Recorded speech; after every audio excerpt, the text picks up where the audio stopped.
Minha loja tem 42 anos já. 45. 45? 45. Foi fundada em agosto de 69. Nossa. É a firma, né? A firma. E eu já tinha comércio antes, que era comerciante informal, que estava quebrando o galho, inclusive até para ajudar meu pai a pagar a mensalidade da faculdade, né? E o senhor, com o pai no ramo político, foi prefeito, foi vice-prefeito. Tinha parentes que foram vereadores. Certo. O senhor nunca se interessou em seguir uma carreira política? Não, nunca me interessei. E até eu devo dizer o seguinte, né? Eu presenciei aqui dentro de casa o que era ser político, né? Meu pai, meu tio aqui do lado, morava aqui do lado, esse prédio aqui foi ele que construiu, né? Esse que foi vereador. Então eu presenciei o que é ser político e nunca me atraiu, viu? Nunca me atraiu. Hoje, então, mesmo me atrairia ainda, porque do jeito que estão as coisas em matéria de política nesse país aqui, a coisa está difícil. O senhor presenciou o que é ser político, mas o que, por exemplo? Olha, era muita dor de cabeça, né? Porque você sabe que os políticos em geral são muito solicitados, como hoje deve continuar sendo os vereadores e tal, a prestar favores, a arrumar coisas que são lícitas, eu quero dizer, né? Coisas lícitas para as pessoas, né? Então, meu pai, ele vivia em função dessas coisas, já que estava sem uma profissão definida, ele arrumava muita coisa, porque ele tinha muito conhecimento no meio político em São Paulo, né? Com deputados estaduais, pessoal. Ele era da antiga União Democrática Nacional, que é o UDN, né? Que era um partido que era dito como um partido de direita, mas não era bem isso, né? Era um partido de classe média, né? Carlos Lacerda era da UDN. Isso, o Carlos Lacerda, que foi governador do Rio, famoso, um dos maiores oradores dos políticos brasileiros, né? Que hoje não tem igual, né? Era ele e o Jânio Quadros, né? Que eram os grandes oradores, né? E eu até estou escrevendo, só fazer um pequeno parênteses aí, eu estou escrevendo uma matéria sobre a Praça Conde Fronten, porque a praça tem uma história enorme, né? Esse texto sobre a praça já pode ser dividido em 3 capítulos, de tanta coisa que eu já achei. Eu não terminei ainda, né? Vai virar um livro. Dá um livro quase. Então, entre outras coisas que eu estou contando, acontecimentos históricos, né? Ali na praça, em termos de política, tem um comício muito famoso do Adhemar de Barros, feito em 1947, e do seu grande opositor, mais tarde, que foi o Jânio Quadros, que era um arqui-inimigo, né? Adhemar Pereira de Barros e Jânio da Silva Quadros, né? Eles eram os arqui-inimigos, né? Então, e o Jânio Quadros, depois de ter sido presidente, renunciou, todo mundo sabe, né? Os que conhecem a história política brasileira 61.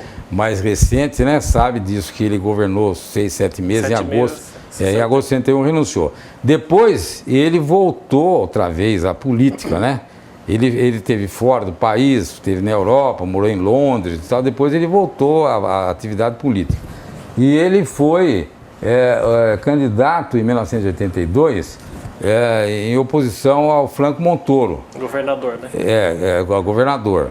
E ele fez um comício aqui na Praça Conde Fronten, nessa campanha. Ele era o candidato que estava correndo por fora, né? Ia perder, inevitavelmente, todo mundo sabia disso. Mas ele marcou esse comício e ele não tinha ninguém financiando, apoiando, não tinha recurso nenhum para fazer nenhuma divulgação numa cidade não tão grande, né, relativamente pequena como Jacareí, ele, na época, né, 1982, então ele não tinha nem isso, mas a notícia se espalhou de boca a boca e numa noite de quarta-feira ajuntou-se uma verdadeira multidão na praça para ver o Jânio, e o Jânio se apresentou em cima de um caminhãozinho velho, só ele e a dona Eloá, a esposa dele, segurando o microfone e ele falando. Ele falou mais ou menos durante 1h30 e ficou aquela plateia que estava ali assistindo como se estivesse hipnotizada, porque ele era realmente uma figura carismática. Prendia. E ele era um cara muito culto, ele era formado pela São Francisco, pela Faculdade de Direito de São Paulo, né? E ele tinha um português cheio de palavras eruditas. Falava como se escrevia. Né? E ele falava muito pausado, né? Mas isso não fazia que as pessoas se distraíssem, todo mundo ficava fixamente atento a tudo que ele falava, né? E esse começo dele na praça foi histórico também. E para a gente, na parte final da nossa entrevista, a gente está vendo aqui essa pilha de fotos antigas, que são milhares de fotos. Não, milhares. Tem a louça também muito marcante por ser tão antiga. Esse ajuntamento de muitas coisas tradicionais mesmo da cidade, começa com o seu pai ou vem desde antes do seu pai? Não, eu vou contar rapidamente, tá? Já que nós estamos no final da entrevista, vamos acelerar um pouquinho. É o seguinte, as louças que você se refere, são louças que quase tudo aí é do século XIX, né? E pertenceu à minha avó, mãe do meu pai. Tem lá um porta-vinho que é Dom Pedro II, e que é coisa ainda do tempo do Segundo Império, quando Dom Pedro II era ainda enfim, imperador, né? E tem uma quejeira ali também, que foi da minha avó. E tem essas louças de azul pombinho, que se chama isso, né? Que são louças que meu pai, quando ele era prefeito na década de 1930, Jacareí tinha uma população rural muito grande, né? Porque houve na composição da população brasileira, a partir de 1940, uma grande transformação, né? Então, do tipo assim, antes disso, 2/3 da população estava no campo, 1/3 estava nas cidades. Depois essa proporção se inverteu, né? E hoje eu acho que até menos ainda, né? Então a zona rural está muito rarefeita em termos de população. Tem muito pouca gente morando na zona rural, né?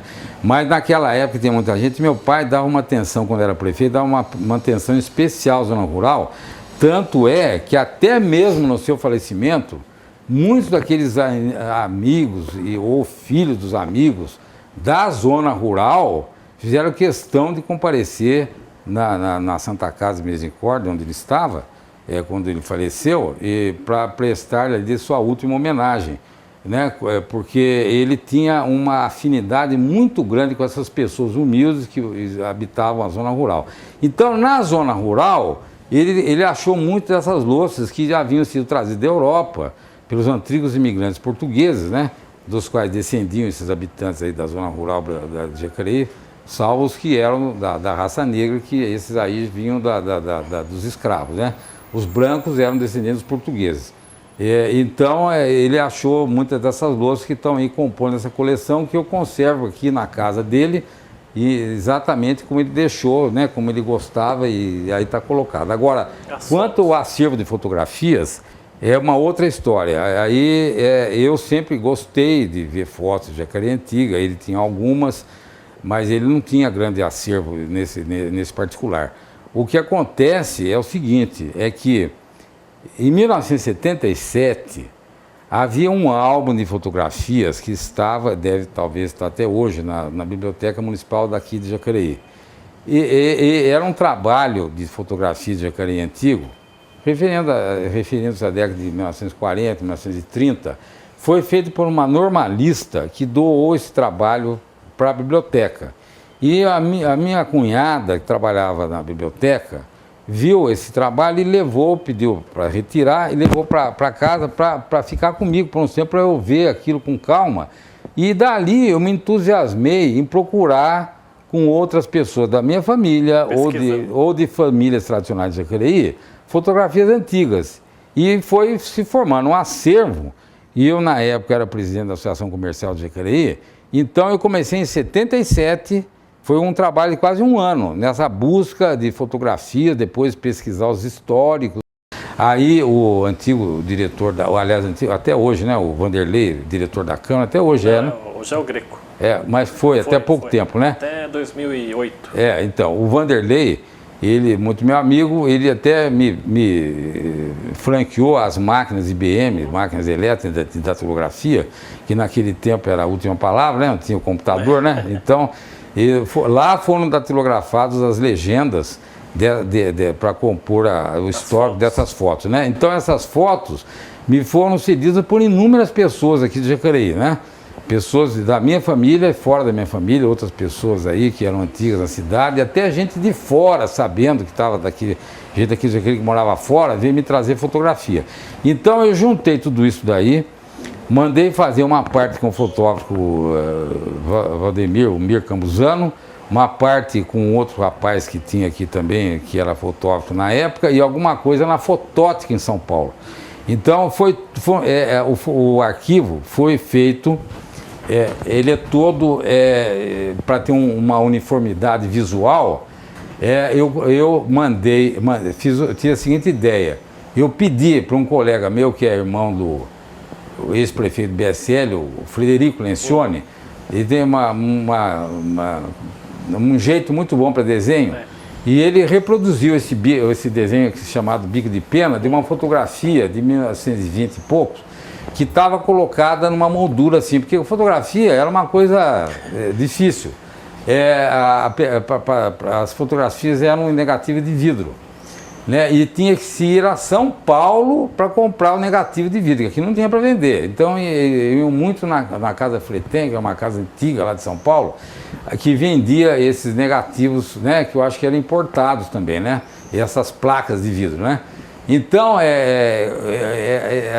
as pessoas costumavam, cada um que tivesse fotografia tinha pouco.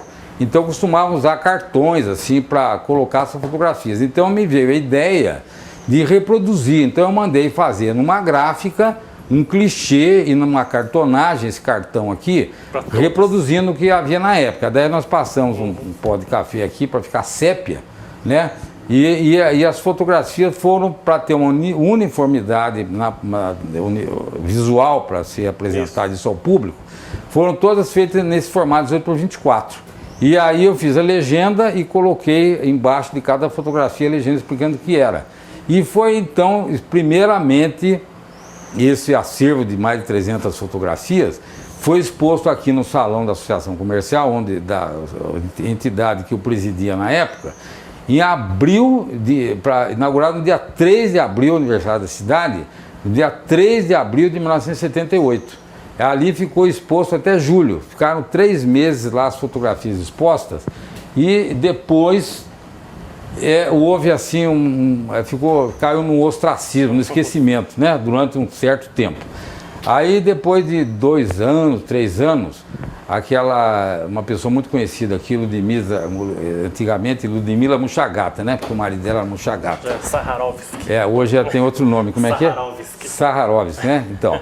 A Ludmila, ela não sendo uma pessoa aqui de Jacareí, ela sempre, desde que veio para cá, ela sempre teve um interesse muito grande pela história da cidade, né? Então, depois de 2 anos e meio, 3 anos, a Ludmila foi a primeira pessoa que veio me procurar. Ô Luiz, aquele acervo de fotografia está com você? Está tudo comigo guardado, né? Você podia emprestar para uma exposição? Eu falei, lógico. Daí começou para escolas públicas, para o museu, para a Caixa Econômica Federal, o Banco do Brasil. Em 1984, em agosto de 84, o Banco do Brasil muito me honrou, me convidando para uma exposição que ficou 1 mês exposto, o arquivo, não inteiro, né? Porque é muita coisa, ficou parte do arquivo exposto no saguão térreo lá do Banco do Brasil. Só que para inaugurar a exposição eles deram um coquetel. Eu tenho isso em filme, né? Filmado esse coquetel, né? Mostrando muitas pessoas que já morreram, até outros estão vivos aí, mas muita gente aqui da sociedade jacareiense que compareceu, foram convidados, né? Então o Banco do Brasil fez uma exposição, depois a Caixa Econômica Federal também, estadual também. Então eu me orgulho muito desse meu acervo ter ajudado, colaborado muito para difundir a nossa cultura municipal aqui, local. Tá certo, seu Luiz José. Obrigado pela sua entrevista. Foi um prazer. Parabéns pelo seu trabalho aí de guardar a história de Jacareí, né? Pela sua família também. Muito obrigado. Muito obrigado. Eu que agradeço. O programa Gente em Destaque fica por aqui. A gente volta numa próxima oportunidade. Até lá.